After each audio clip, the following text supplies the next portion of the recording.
महाराष्ट्र के उप मुख्यमंत्री और भाजपा नेता देवेंद्र फडणवीस ने कहा कि विधानसभा चुनाव के बाद महायुद्ध के मुख्यमंत्री का चयन होगा। देवेंद्र फडणवीस ने शुक्रवार को टीवी 9 मराठी कॉन्क्लेव में ये बात कही। उन्होंने कहा कि एकनाथ शिंदे को मुख्यमंत्री पद का वादा नहीं किया गया था। चुनाव के बाद कौन मुख्यमंत्री होगा, संसदीय बोर्ड इसका फैसला करेगा।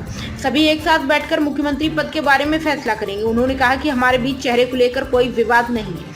जब मुख्यमंत्री होता है तो चेहरे को लेकर कोई विवाद नहीं होता। उनके नेतृत्व में चुनाव हारे। मुझे यह कहने का कोई अधिकार नहीं कि चुनाव के बाद मुख्यमंत्री कौन होगा, हमारा संसदीय बोर्ड फैसला करेगा। आज हम एक सरकार के रूप में एक साथ चल रहे हैं। उन्होंने कहा कि ये चीजें हमारे स्तर पर नहीं है, इस पर संसदीय बोर्ड में चर्चा हुई है। हो सकता है बोर्ड ने एकनाथ शिंदे से चर्चा की हो। हमारा संसदीय बोर्ड शिंदे और अजीत दादा एक साथ बैठकर निर्णय लेंगे। उन्होंने कहा कि किसी भी सरकार में कोई योजना होती है तो उसका श्रेय मुख्यमंत्री को जाता है।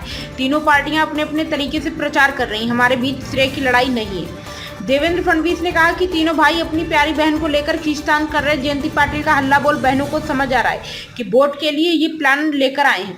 मुख्यमंत्री की लाडली बहन हमारी भी लाडली बहन है। अजीत पवार सभी योजनाओं का प्रचार कर रहे हैं। विपक्षी पार्टियों के हमले पर उन्होंने कहा कि मैं आधुनिक अभिमन्यु चक्रव्यूह में घुसना और बाहर निकलना जानता हूँ। मराठा आरक्षण पर उन्होंने मनोज जरांगे से कहा कि शरद पवार से आश्वासन लीजिए कि अगर उन्हें सत्ता मिली तो वे मराठों को ओबीसी से आरक्षण देंगे। उन्होंने कहा कि राज्य की जनता जानती है कि मेरी छवि क्या है, चाहे वे कितना भी बुरा दें। वे कुछ वोट पाने की कोशिश कर रहे हैं। वे हर रोज मुझ पर आरोप लगाकर विकास के मुद्दे को दरकिनार करना चाहते हैं।